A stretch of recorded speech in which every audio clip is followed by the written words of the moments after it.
Hello, this is Kevlar Golem. This is my first video guide. Um, the thought it would be appropriate to have my first guide be about how to start the game. So, step one, I would say, is probably say hello to each person around you. So in this case, blue, red, purple. Uh, just I find that it's more effective to just say hello first, and then after they've responded, then get into things like diplomacy. How do you plan to start? Don't force the conversation right away. It kind of comes off a little panicked, a little bit scared, a little bit like maybe this isn't somebody I want on my team, or maybe uh, maybe I just read into it too much. But that has been more successful for me than jumping right into let's get a peace agreement before I even know that you'll respond to my messages. So just say hello. And then before you've decided who you want to be on your team, you need to start assessing the area around you. So let's start doing that right now. Um, Generally, you're going to look, especially at the very beginning of the game, you're going to look to factories. Factories are key to winning battles, especially right on the front line. Um, I'm not going to say the generators aren't important. They're especially important later in the game. But at the beginning, when you have a lot of free cap, and there's almost probably definitely going to be a big fight, either by you attacking someone else or you getting attacked, you're going to look to factories to be the deciding factor in those fights. So let's take a look at the factories right now. Um, Snatching Chongos down there at the bottom right. Not a great position for me. I'm going to have a real tough time supporting that from Adi if it gets attacked.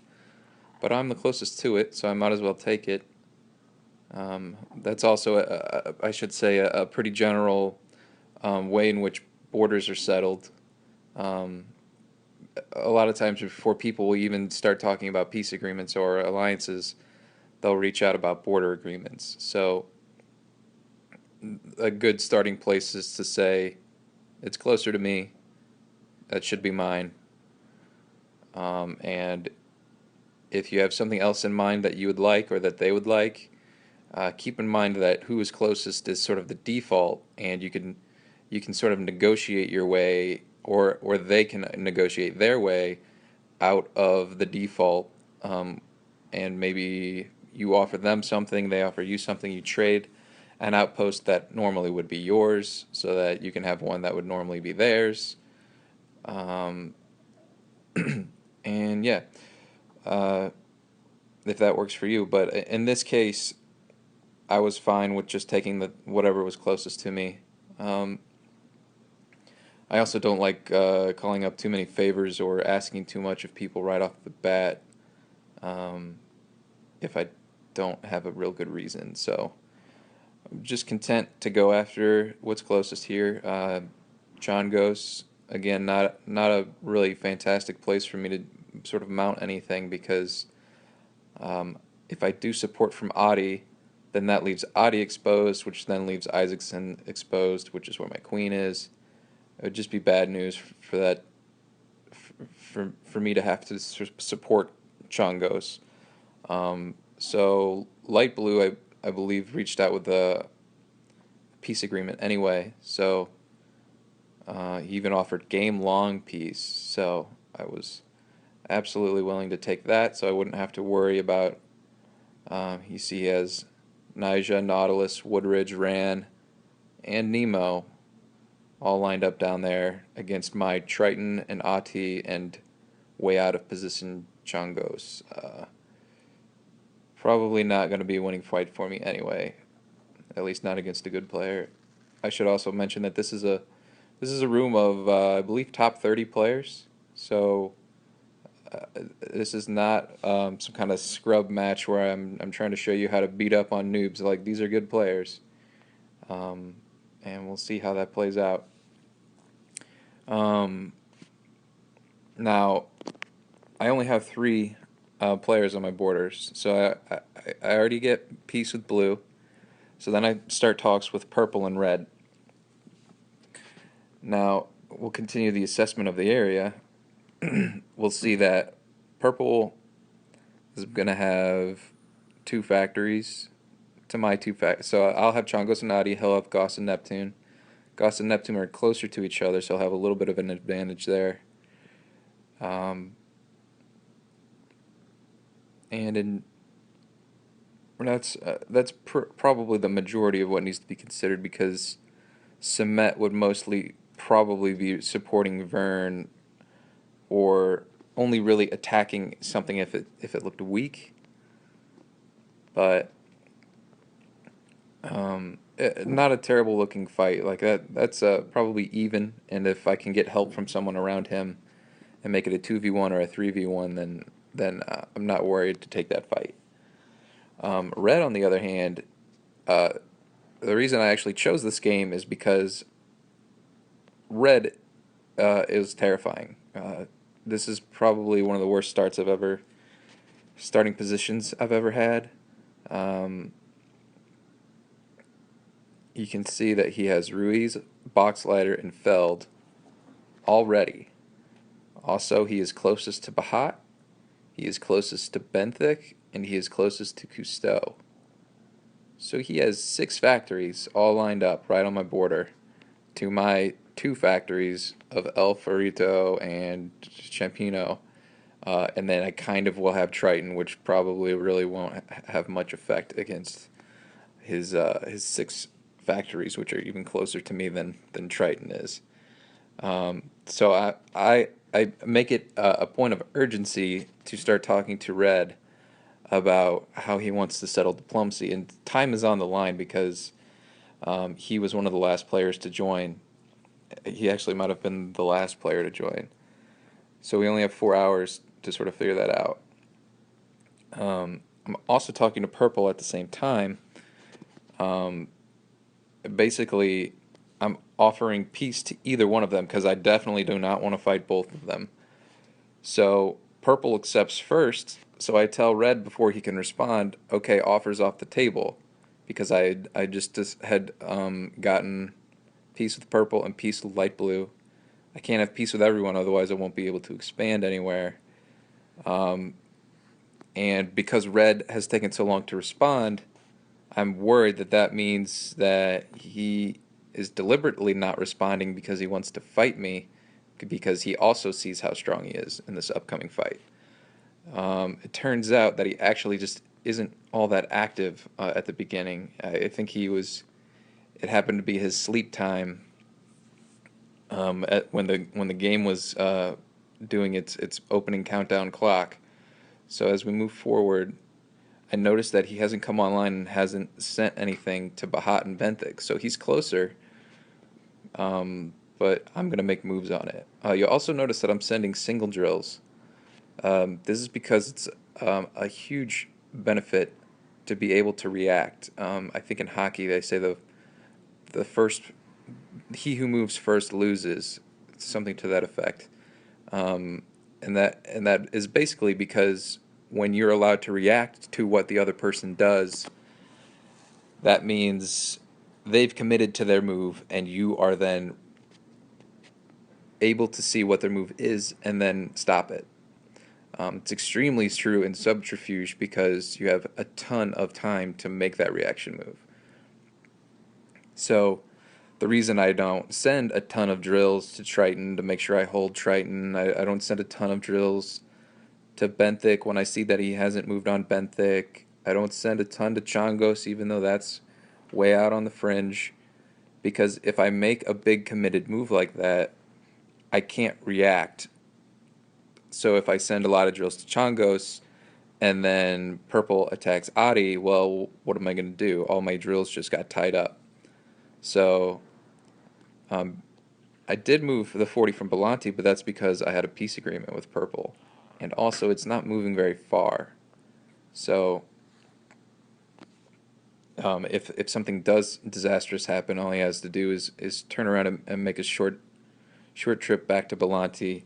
Also, it's a generator, so losing a generator and then just taking it back isn't too big of a deal because there's no risk of new drills getting produced there while it was lost. Um, so Red hasn't yet responded. He didn't even. Uh, he said that he had slept through the opening move, but that doesn't really leave any sort of excuse as to why he hadn't queued up um, opening uh, opening moves. You can do that as soon as you join the game, so it probably would have been in his best interest. But you'll see he's gonna get online too late as we move forward. Still, finally sent some moves. But at this point, I'm gonna get Bahat for a second, and that might not seem like a big deal because he's gonna come back and counter it, but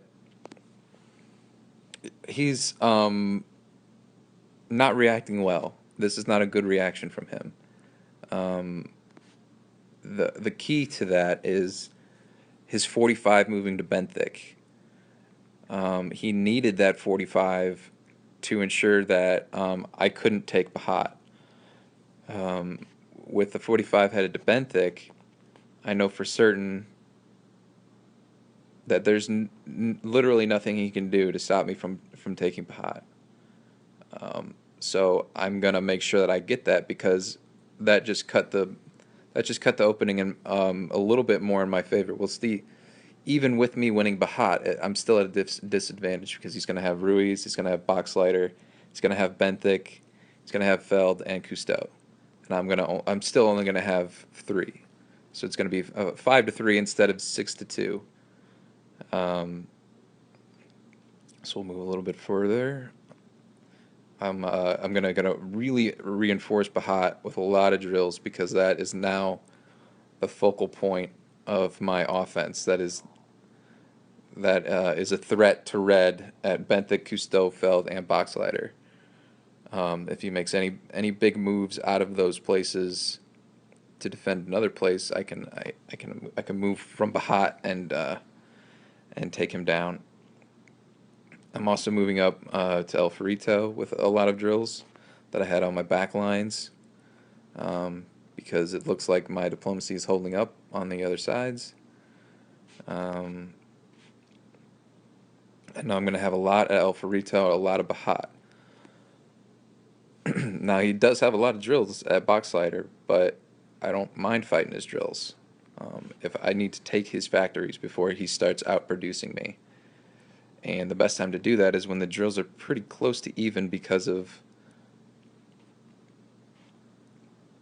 the fact that everybody starts with the same amount, and the amount that factories have produced isn't all that significant in comparison. Um, it looks like I actually canceled that attack on Boxlighter.